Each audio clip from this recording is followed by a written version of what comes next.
वह कथा सुनिए। एक राजा थे, तो राजा के 100 पुत्र रहना। 100 पुत्र थे तो 100 लोग अपना अपना राजकाज संभालते थे और राजा रानी तो अपना घर का राजभार संभालता है, लेकिन बाहर का देश विदेश का वो उनके 100 पुत्र संभालते थे।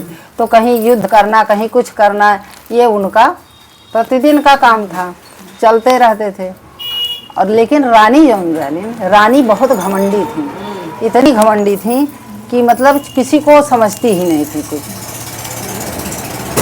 तो उनकी एक दासी थी, तो दासी थी संकटा माता की बहुत बड़ी भक्त थी। इतनी मतलब हर वक्त माता जी के चरण में उनका मन लगल है, हमेशा सोचती थी कि मतलब दान पुण्य में, धर्म में, तो हमेशा उसका यही काम था।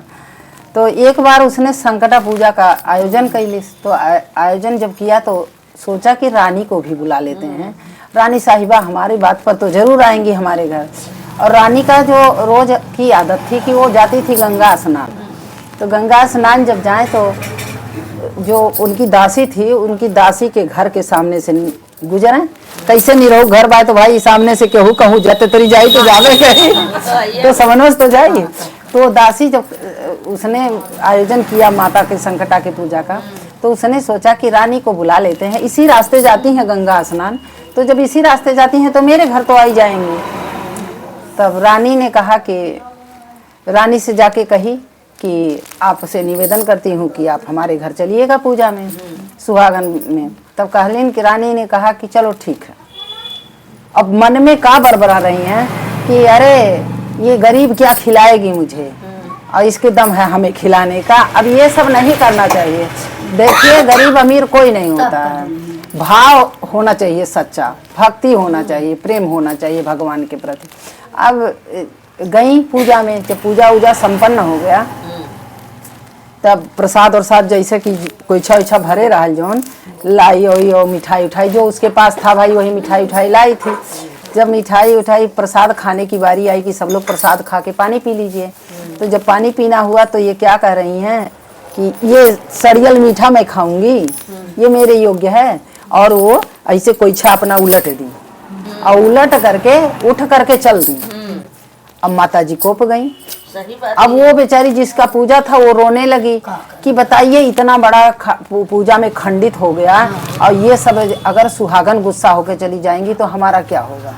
अब उसको बड़ा दुख हुआ, वो मारे दुख के परेशान हो गई, रोने लगी। किसी तरीके से जल्दी जल्दी उसको बिटोरा उटोरा आंचलम रखा और माता से प्रार्थना करने लगी कि हे माता, जो कुछ गलती अपराध हो माता क्षमा करिएगा। अब वो राजा रानी की बात हो, उसमें हम क्या कर सकते हैं, हमारे पास तो कोई वो नहीं बुद्धि विवेक है।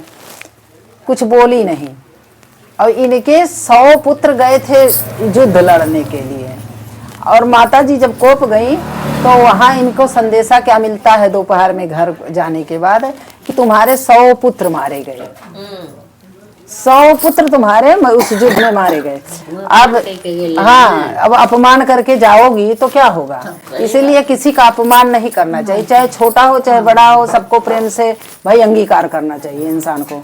और कोई इस मनुष्य का जीवन इसीलिए मिला है, अहंकार घमंड के लिए नहीं मिला है, लेकिन लोग समझते नहीं हैं। तो क्या किया उसने, अब जब रानी लगी रोने, पूरा हाहाकार मच गया कि सब मंत्री लोग भागने लगे कि क्या हो गया, राजा के 100 पुत्र मारे गए, अब क्या होगा। तब रानी को बुद्धि आई कि मैंने सुबह अपमान करके मैं आई थी प्रसाद का, और उसी का फल है माता संकटा नाराज हो गई हैं, और इसलिए उन्होंने इतना बड़ा दंड मुझे दिया है। तो अब गई, उसके बाद जब जाती हैं तो अब घर पे सोचती हैं कि मतलब अच्छा जाए मैं क्षमा मांग लूं कम से कम। तो क्षमा मांगने आती हैं उसके घर, दासी के घर। अब दासी जैसे इनको देखती है और डर जाती है, सोचती है दादा अब की बार तो गईलिन अब की बार हमें मारे न आए। भाई राजा रानी का बात क्या पता, भाई बड़े लोगों का क्या पता है। तो अब वो लगी रोने, पैर पकड़ लिया। उसने कहा कि रानी साहिबा हमको मत कुछ कहिए, और मैंने बहुत बड़ी गलती की, आपको बुलाया, अब कभी नहीं बुलाऊंगी आपको। कालीन नहीं ऐसी बात नहीं है, और मैं तुम्हारे पैर पड़ती हूँ, और ऐसा नहीं करना चाहिए था, माता का अपमान मैंने किया है, इसके कारण मेरे 100 पुत्र मारे गए। अब आकर के बार बार क्षमा मांग रही है माता से। कह रही हैं कि प्रसाद दो, हम खाएंगे प्रसादवा। और उसके बाद प्रसाद ले लेती हैं उसके अचरा में से और कहती हैं कि अब ऐसी गलती कभी नहीं होगी। तो माता से जब बार बार क्षमा मांगती हैं तो माता जी उनको क्षमा कर देती हैं। और उसके बाद ये जाती हैं, कहती हैं कि अब हर हफ्ते मैं खिलाऊंगी सुहागन, और 101 सुहागन खिलाई। भी राजा रानी के लिए कौन सी कमी है, जिक्र इतना बड़ा राजपाट है। अब उसके बाद वो अपना चली जाती हैं। जब चली जाती हैं तो शाम को रात में क्या पता चलता है कि संदेशा आता है कि 100 पुत्र उनके मूर्छित हुए थे, मरे नहीं थे। तो माता जी का कृपा चमत्कार हो गया और वो अपना माता जी की दया हो जाती है, उनके 100 पुत्र जीवित हो जाते हैं।